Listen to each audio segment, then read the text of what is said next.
Joseph's sermon is branches running over the wall. Branches running over the wall. And if you have a bulletin here today, you can see this picture I have of this brick wall, this red brick wall, and yet you see all of these branches that are just climbing over the wall. And that's the sort of image that the Bible is trying to let us know about Joseph when it says his branches run over the wall. I had a house in Sacramento before, and we had this big tree. And you know what? The tree was really great. We loved it. When we moved into the place, we thought, this is awesome.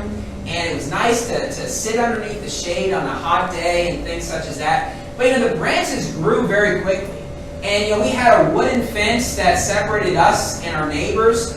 And then the branches would just climb over that wall. So, you know, I'd be up in the tree with a machete, just cutting down branches and everything. And it got to the point where there was too big of a tree. I couldn't reach everything. So somebody at our church helped us. But it just kind of gives you this image of how branches find a way to get over the wall. And if you own a house, that's not actually a good thing. It's kind of a distraction. But what the Bible's saying of Joseph is it's a good thing because a wall is like an obstacle you have in life. And he's saying Joseph found a way to get over those obstacles. Joseph found a way to get over the wall. Okay? Now verse number 1, Genesis 49, verse 1, says this, "And Jacob called unto his sons and said, Gather yourselves together, that I may tell you that which shall befall you in the last days. Gather yourselves together, and hear, ye sons of Jacob, and hearken unto Israel your father." And so Jacob's going to talk to his sons about what will happen in the last days. And he kind of gives the characteristics of many of his sons. He talks about all of the problems with Reuben, because Reuben was a pretty bad guy. He did a lot of bad things in the Bible. He talks about Joseph, though, and he has good things to say about Joseph.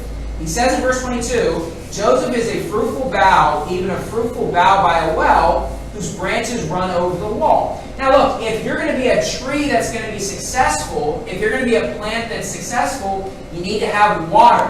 And what it says is a fruitful bough by a well. A well is filled with water. So because of the water, it's what helped this tree grow. It's a fruitful bough because it's by water. And the result of that is the branches end up going over the wall. Okay? And point number 1 is this. In our life, there is a reality of walls and obstacles in our life. Your life is going to have walls. Your life is going to have obstacles. Your life is going to have difficulties. Now look, we preached against a lot of the false philosophies out there, and it seems like all of these philosophies are trying to come up with this magic trick of how to remove walls. But it's not possible to remove walls. The fact is, there's a reality of walls. You can't remove it. You got to get over it. That's what the Bible teaches. You will have walls and difficulties and obstacles in your life that God expects you to climb over. Okay? Go to Genesis 37. Genesis 37. Genesis 37. In fact, when you look at Bible characters, you might be able to say that Joseph had more walls and more obstacles than pretty much anybody. He had a lot of difficulties in being successful in life. A lot of obstacles. At the age of 17, we're going to see that he was sold into slavery. That's a pretty big obstacle. I don't think any of us have had that big of a wall that we had to climb, but that's what happened to Joseph. It says in Genesis 37, verse 28, "Then there passed by Midianites merchantmen, and they drew and lifted up Joseph out of the pit, and sold Joseph to the Ishmaelites for 20 pieces of silver, and they brought Joseph into Egypt." Joseph is sold into slavery. Now, eventually, he's going to go to the house of Potiphar. Go to verse 36. Verse 36. "And the Midianites sold him into Egypt unto Potiphar, an officer of Pharaoh's and captain of the guard." So what happened to Joseph in his life is he is sold into slavery to Potiphar. This is the first wall that he has to deal with. Now look, Joseph's dad was a successful dad. God had blessed Jacob. He was successful. He was financially successful. Joseph had a great future ahead of him, and then as a teenager, he gets sold into slavery. He has this major wall that he has to overcome in his life. Joseph wasn't expecting this. Joseph wasn't going to wasn't expecting to have to deal with this or have to overcome it. But you know what? In life, when you have walls that come up, oftentimes they come out of nowhere. You do not expect them to happen. Okay? Go to Genesis 39, verse 17. Genesis 39, verse 17. Genesis 39, verse 17. Joseph sold into slavery, and he's successful. He's successful in the house of Potiphar. And Potiphar ends up really trusting him and respecting him. Now, for Joseph to be successful, it tells you a couple things. Number one, God was obviously blessing Joseph. But it also teaches you that Joseph was a very hard worker with strong character. Now, the reality is, if you're not a hard worker and you don't have strong character, God is not going to bless you. But I want you to realize that Potiphar really trusted Joseph. How is that possible? Because Joseph worked hard and he had strong character. Because look, being sold into slavery, it's not like you're the first candidate to move up in that company, right? It's not like this would be Potiphar's first choice to make a leader at his house, but Joseph proved himself by hard work, by character, in the worst situation imaginable. He's successful. What happens? Well, Potiphar's wife wants to sleep with Joseph. And she tries to trick him or force him, and it happens day after day after day, and eventually he's caught in a situation where he's basically alone with her, and she grabs him, and he runs out of the house. And I'll tell you what, the Bible says, flee fornication. You that are single, flee fornication. Avoid it, run away with it, run away from it. Don't get into that sort of position, right? Joseph runs away from the situation, but Potiphar's wife lies about Joseph. She says, he tried to force me, and what happens? Well, Potiphar believes his wife. Genesis 39, verse 17. And she spake unto him according to these words, saying, the Hebrew servant which thou hast brought unto us came in unto me to mock me. And it came to pass, as I lifted up my voice and cried, that he left his garment with me and fled out. And it came to pass, when his master heard the words of his wife, which she spake unto him, saying, after this manner did thy servant to me, that his wrath was kindled. And Joseph's master took him and put him into the prison, a place where the king's prisoners were bound, and he was there in the prison. Joseph is thrown in prison, okay? And I want you to realize that in our modern day, I'm not really sure necessarily about here, but in the U.S., oftentimes people that go to prison, they get nice meals, they get to work out for a couple hours a day. I mean, it's really not that bad of a life, right? But during these time periods, if you were thrown in prison, you're probably not going to get out. It's probably like a dungeon setting. You probably have a terrible place to sleep. You have a miserable life. The worst life you could possibly imagine. And Joseph, he gets sold into slavery, but then he's successful. He gets past that one wall. Then all of a sudden he's got a bigger wall after he gets through the first wall. Now he's sold into slavery. Okay? Go back to Genesis 49. Genesis 49. And we're going to look at the life of Joseph here real quickly. Once we get through the life of Joseph, I'm going to make some applications to us in our lives. Okay? Number one, there's a reality of walls in our life, but not only is there a reality of walls, there is resistance to climbing the wall. It's not just that we have a wall that we have to conquer, but when we actually start to climb that wall, there's a lot of resistance to climbing the wall. You say, well, how do you know that? Well, what does it say in Genesis 49, verse 23? Verse 23. The archers have sorely grieved him and shot at him and hated him. So see, the Bible says Joseph is like branches going over the wall, and it says the archers are shooting at him. Now I want you to realize that in the past, archers were used primarily to protect people from entering into the city. So if you see somebody climbing a wall, as an archer, you're going to shoot at them to prevent them from coming in to your city to try to attack. And what the Bible's trying to give you in a symbolic way is this, that you've got walls, you got to get over those walls, but as you climb those walls, the archers are shooting at you, meaning there is resistance. It's not just that we have obstacles and difficulties in our life, it's actually hard to climb the wall and overcome it.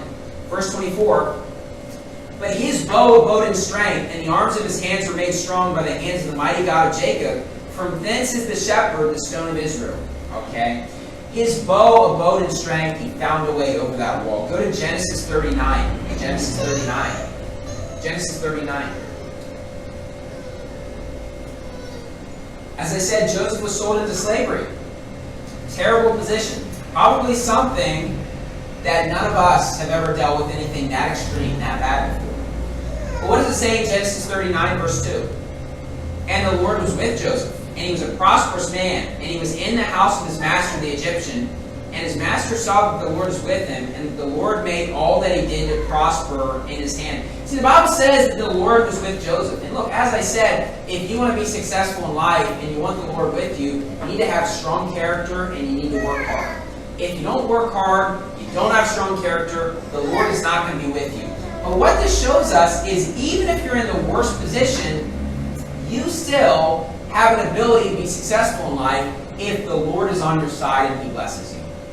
Look, when it comes to a church setting, we come from a lot of different backgrounds. All of us work different jobs. We have different skills. Some people have jobs that pay more money than other people.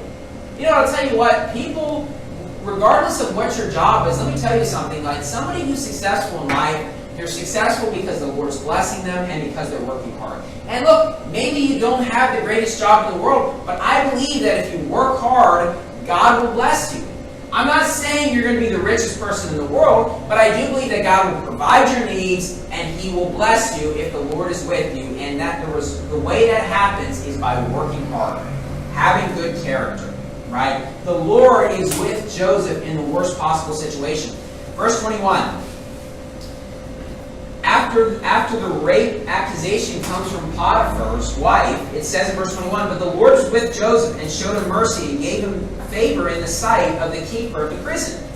Look, if you're thrown in prison, people probably aren't going to trust you very much. And yet Joseph got favor in the sight of the keeper of the prison. You say, how does that happen? The Lord was with Joseph. God was with him. And if God is with you, you can be successful. Verse 22. And the keeper of the prison committed to Joseph's hand all the prisoners that were in the prison, and whatsoever they did there, he was the doer. So Joseph is basically the most trusted man in the prison. Okay? Verse 23. But the keeper of the prison looked not to anything that was under his hand, because the Lord was with him, and that which he did, the Lord made it to prosper. Now go to Genesis chapter 40. Let's move on to the story. Genesis 40. Genesis 40, verse 6. Genesis 40, verse 6. And Joseph came in unto them in the morning, and looked upon them, and behold, they were sad. So Joseph comes in, and he's going to see that the baker and the butler, who had a great position in life, they get thrown in prison, and they're very sad, they're very miserable. Right? What does it say in verse 7? And he asked Pharaoh's officers that were with him in the ward of his Lord's house, saying, Wherefore look ye so sadly today? And Joseph is like, why are you so sad? Why are you miserable? Here's a man who was thrown into prison and he did nothing wrong, and yet, you know what? He was actually in a decent mood. He said, my life's not perfect. It's difficult. But he's saying, why are you looking so sad today? He's like, it's okay. Life is not that bad. And I'll tell you what, in the last year and a half, a lot of people complaining about how bad life is. But I'm here to tell you today, life is not that bad. Yes, I understand. It's more difficult than it used to be. I get that. I understand that. But you know what? Our lives are not that bad. We weren't thrown into prison like Joseph. And Joseph, when he was in prison, you know what? He said, why are you so sad? It's not that bad. Life is not that awful, okay? It's going to be okay. It's not that bad, right? Go to Genesis 40, verse 21. Genesis 40, verse 21. And Joseph predicts what's going to happen to the baker and butler, and he tells the butler that he's going to be restored to his position.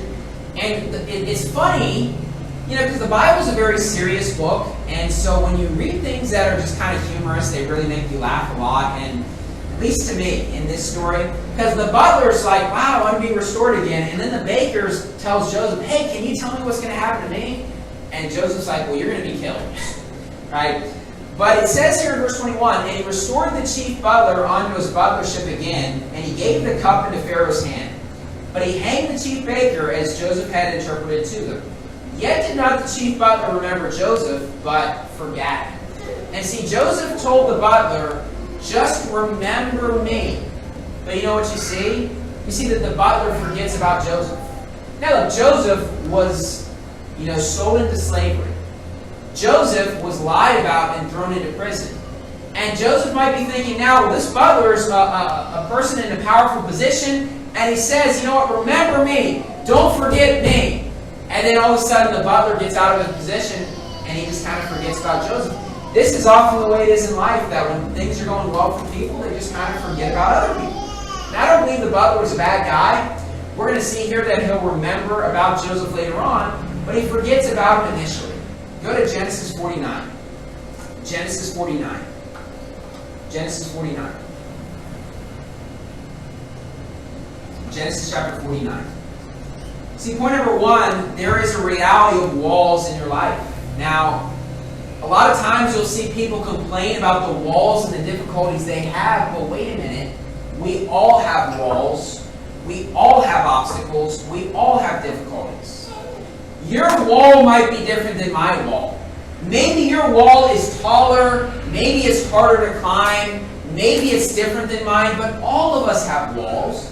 All of us have obstacles. And instead of saying, it's not fair that I have this wall, you need to find a way over it.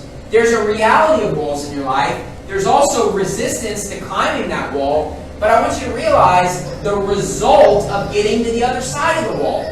Yeah, you've got walls and there's resistance, but if you get to the other side, the result is a blessing on the other side. Genesis 49, verse 25. Even by the God of thy father, who shall help thee, and by the Almighty, who shall bless thee with blessings of heaven above, blessings of the deep that lieth under, blessings of the breast and of the womb. It says in verse 26, the blessings of thy father have prevailed above the blessings of my progenitors unto the utmost bound of the everlasting hills. They shall be on the head of Joseph, and on the crown of the head of him that was separate from his brethren. So it speaks about the blessings, and the reason why is because Joseph was like branches going over a wall, and yes, the archers shot at him. Yes, there was resistance, but you know what? He found the way to the other wall, on the other side of the wall, and the result is a blessing in his life. Go to Genesis 39. Genesis 39. Genesis 39. Genesis chapter 39. Now, I'll tell you what about Joseph. Joseph, for most of his life, he's really living for God. He's doing what's right, but Joseph is not perfect. We see him making mistakes and committing a few sins in the Bible. He makes some mistakes. He's not perfect. But you know what Joseph was a man who didn't let tough times get him down, and he worked hard, and that is why he was successful. Look, none of us are perfect, but I'll tell you what, if you love God, you have a good attitude, and you work hard, I believe God is going to bless you, and you're going to be successful in life. Genesis 39, verse 4. And Joseph found grace in his sight, and he served him, and he made him overseer over his house, and all that he had he put into his hand. And it came to pass from the time that he had made him overseer in his house, and over all that he had, that the Lord blessed the Egyptian's house for Joseph's sake, and the blessing of the Lord was upon all that he had in the house and in the field. And he left all that he had in Joseph's hand, and he knew not he had aught he had, save the bread which he did eat, and Joseph was a goodly person and well favored. Joseph ends up being in Potiphar's house, and he works hard, and he ends up being successful. Now, sometimes people have this attitude, well, you know what, I'm not going to work hard unless it benefits me in some way. It talks about being, working hard as men pleasers with eye service, where basically what the Bible's saying is you work hard when the boss sees you, you work hard when it benefits you, but if nobody's watching, you don't work hard at all. You're lazy, right? And there are a lot of people that are like this. Pastor Min has made a joke recently about, kind of mentioned the sermon, not really a joke, but he said, everybody's on their best behavior when they're around me. So he says, I don't always know, what people are like, because around me, they act one way, and then you hear about other stuff they do, and it's like, man, I had no idea that they did those sorts of things. And a lot of people do this on the job where they don't work hard, but when the boss sees them, they work hard. But you know what? As a Bible-believing Christian, that is a foolish attitude, because the Bible says promotion cometh from the Lord.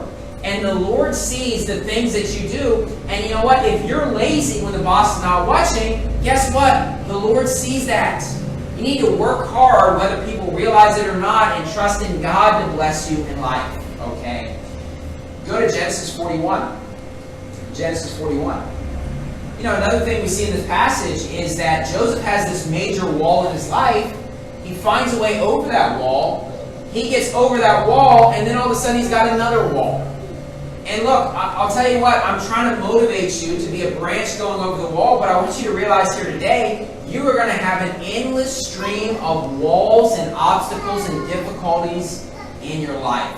There is no magic formula to getting rid of the walls. You must find a way over the wall, but you know what? There's going to be more walls after that. If you're successful in life, it's because you climbed and fought over difficulties. That is reality. Genesis 41. So the chief butler ends up finally remembering him, and then Pharaoh has a dream, and then Joseph is asked to interpret this. Verse 32. And for that the dream was doubled unto Pharaoh twice. It is because the thing is established by God, and God will shortly bring it to pass. Now therefore let Pharaoh look out a man discreet and wise, and set him over the land of Egypt. Now, in verse 33, Joseph does not do any sort of indication of asking Pharaoh to choose him to be selected. Joseph doesn't say, pick me, choose me. You say, why? Well, I don't think Joseph thought he was a candidate. He's a prisoner. I mean, a prisoner would not be a very well-respected person. It's not going to be someone that the Pharaoh, the most powerful man in the world, is going to make number 2 in all of the world. Now, maybe there was a small part of Joseph on the inside that was kind of hopeful. Here's my chance. Maybe God's going to use me in this way. But, you know, I don't think he really thought that he was going to be selected. He's just interpreting the dream and saying it belongs to God and doing what's right. But we are going to see that God blesses him. Verse 34. Let Pharaoh do this, and let him appoint officers over the land, and take up the 5th part, which is 20%, of the land of Egypt in the 7 plenteous years, so preparing for the famine.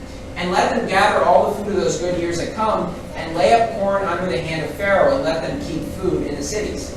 And that food shall be for store to the land against the 7 years of famine, which shall be in the land of Egypt, that the land perish not through the famine. On a side point, let me just say this, that we're seeing the principle that, you know what, you should actually prepare yourself financially for difficult times.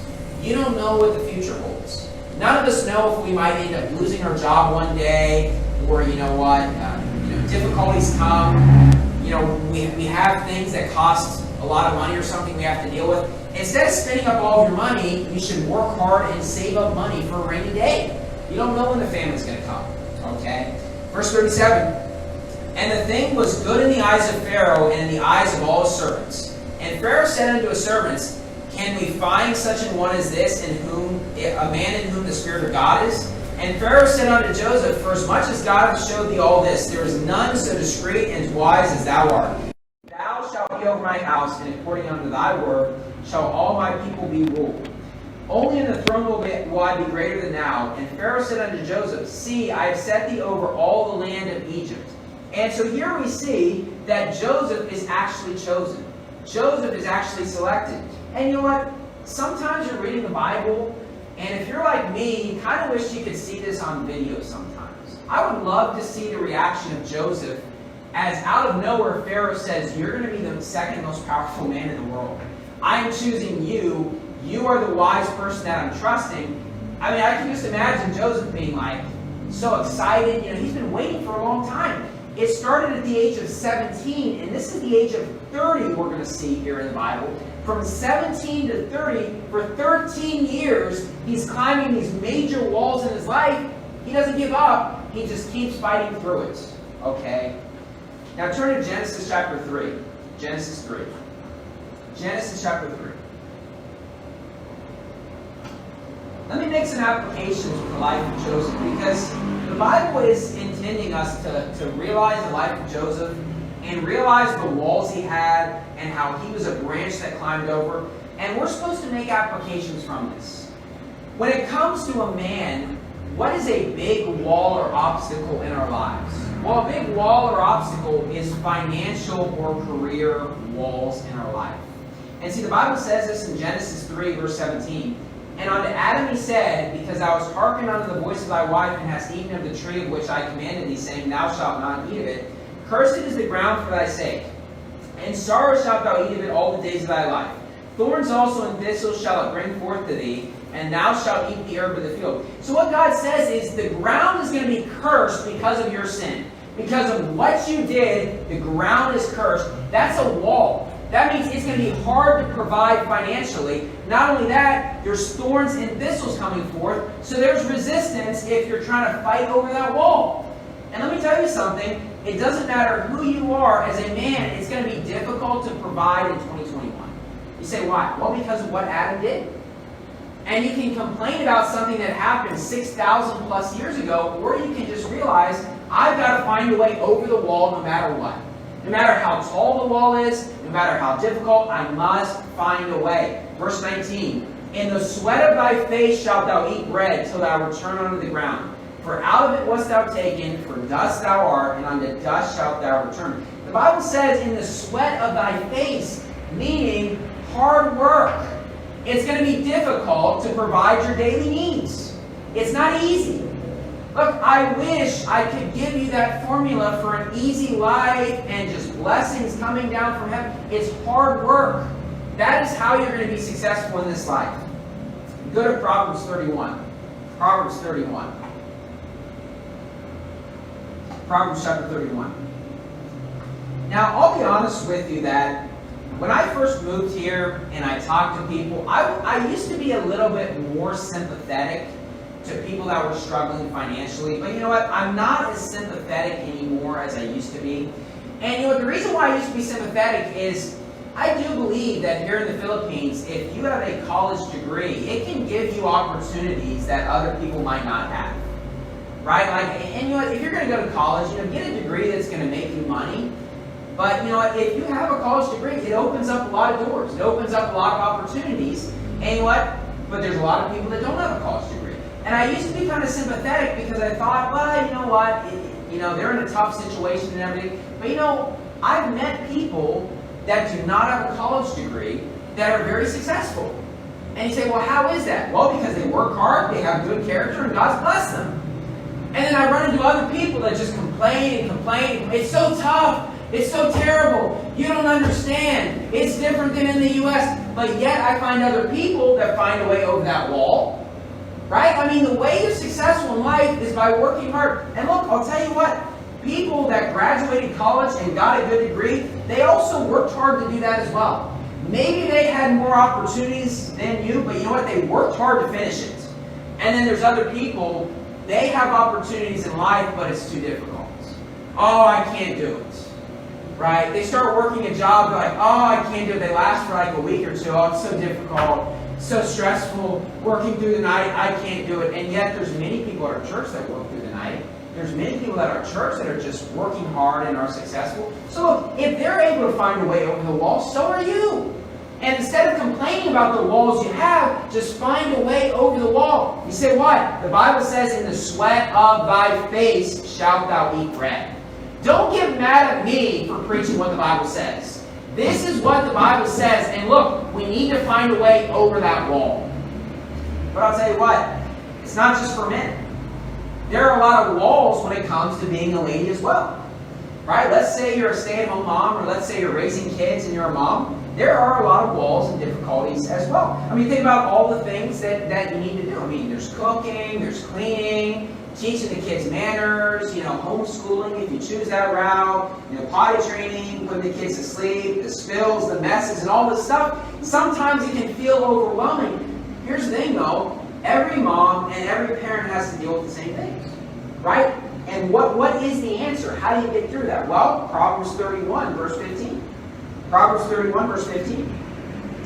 She riseth also while it is yet night. Now, saying it's yet night would indicate the sun is not outside. So, if you assume the sun rises at 6 a.m., it's saying before 6 a.m., right? And so basically, because, during these times, people work very hard. So basically, the men were out working in the fields right when the sun is up. Okay? So basically, she wakes up maybe an hour before that to cook the food for them to eat before they go out to work. So she riseth also while it is yet night. Now, why would she do that? Well, and giveth meat to her household and a portion of her maidens, because she's cooking the food. She considereth the field and buyeth it. With the fruit of her hands she planteth the vineyard. She girdeth her loins with strength and strengtheneth her arms. She perceiveth that her merchandise is good. Her candle goeth not out by night. Now, what does that mean? It means that once the sun sets and the husband comes home, she doesn't just kind of sit around and say, well, it's his job to do everything. No, actually, she's still working hard. And I'll tell you what, especially during these times, men and women were forced to work very hard just for survival. Anyway, in some ways, it would probably be a good thing for us to go back to those sorts of times where life wasn't that easy. Because nowadays, we don't work 72 hours a week. Most people work 40, 50 hours, and they're like, oh, I'm so tired. Life is so hard. I only went on a couple vacations this year. I only, just got to lounge around for 20 hours this week. Look, God did not intend you to just hang around on your cell phones and your computers for hours and hours and hours and hours. He meant for you to work hard in life. Verse 21. She is not afraid of the snow for her household, for all her household are clothed with scarlet. You say, why does it say she's not afraid of the snow? Because the snow is the most miserable thing in the world. Now look, people in the Philippines do not understand this. People are like, I would love to see snow. It would be so great to be out in snow. Well, that's because you've never been around it. You think the rain is bad, the snow is 50 times worse. I hate cold weather. It's not just that it's cold. Driving in cold weather, driving when it's snowy is very dangerous. Right? It's dangerous when you're driving a car when it's raining, but when you drive and there's snow, your car just slides all over. You've got deer that are running down in front of the car sometimes. It's very, very dangerous, okay? And during this time period, it's not like she's driving in a car. I assume she's probably hiking a distance, and maybe they had, I don't know what sort of ways they would transport back then or whatever, but it was not easy to get around and just get the groceries and get the supplies you need for the house. But it says she's not afraid of the snow. She just says, I love my household. I'm going to find a way. I don't care if there's snow. I don't care if there's bad weather. I'm going to find a way to get it done. Verse 27, she looketh well to the ways of her household, and notice this, and eateth not the bread of idleness. Now, idle would basically be like a car in neutral or an idle or not moving. What it's saying is she's not lazy. She's not just sitting around. Okay, verse 31. Give her of the fruit of her hands, and let her own works praise her in the gates. Once again, it mentions her own works. And see, what I want you to understand is, when it comes to the walls in our life, the way over, whether you're a man or a woman or whomever you are, is by hard work. Work hard, and that's how you get over the wall. There's no way to avoid the wall. There's no way around the wall. There's no special little path that is dug out where you walk through. No, you've got to climb over it, and there's going to be resistance. This is how you're successful at anything. You say, Brother Stuckey, how do you end up learning the Bible? What's the secret to really knowing the Bible well? Here's the secret. Spend a lot of hours studying it. Read it every day. Memorize it. Study it. When you listen to preaching, take notes. Remember stuff. The secret is spending a lot of time. Anything you're successful at is going to be because you put in time. You put in effort. It doesn't come easy. It's hard work. And look, as a church, we are going to have a lot of walls and difficulties. Sometimes you get over one wall, you get over one obstacle, you get over one problem, and you feel relieved, I get to relax, but then there's another wall, there's another problem, there's another difficulty. I mean, in today's world, churches around the world, there's a lot of difficulties in serving God.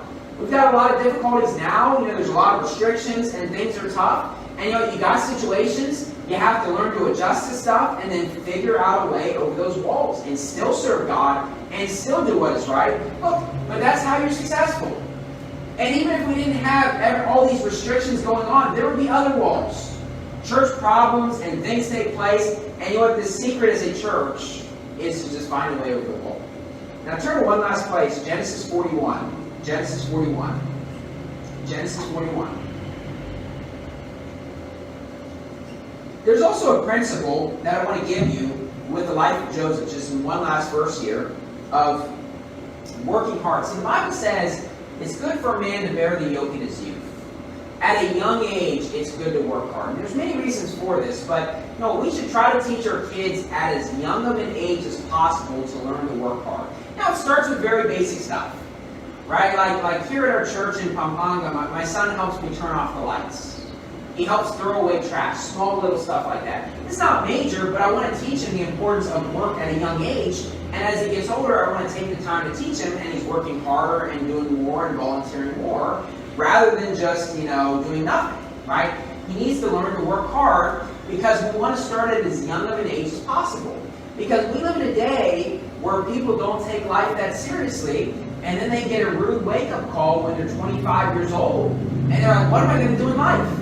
And if I'm honest with you, I didn't take life as seriously when I was younger either. I didn't work as hard as I needed to.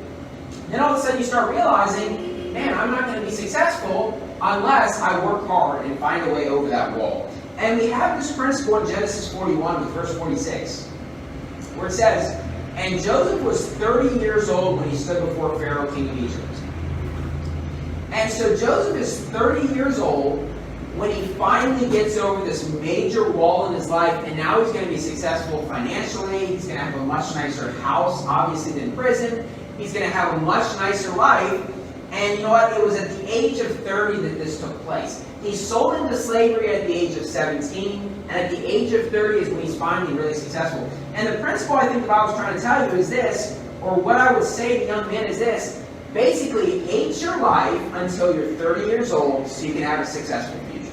Basically, work very hard at a young age, work hard, rise up in the company, and then by the time you're 30, you're going to be successful. You say, why is that, Brother Stuckey? Because here's the thing. Companies do not want to hire someone who's 35 years old with no work experience. They want you to have experience in the field. You have to have a valuable skill at that age, or they're going to say, hey, we're going to hire someone who's 20, not 35, right? Work hard at a young age, and then you can rise up in a company, you can build up your skills, and that way you have a future ahead of you. Because if you wait in life, you can reach the point where it's almost too late. It's going to be very hard, right?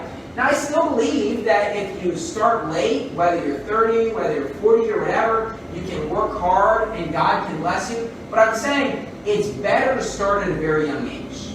And I'll tell you what, all of the men in our church would say the same thing. All of us that are older, that, hey, you know what, we wish we had put in the effort and time even more when we were younger, and that could have really prepared us. And you know what, if we didn't prepare ourselves, you got to adjust to the situation. But those that are in our church under the age of 20, be like Joseph.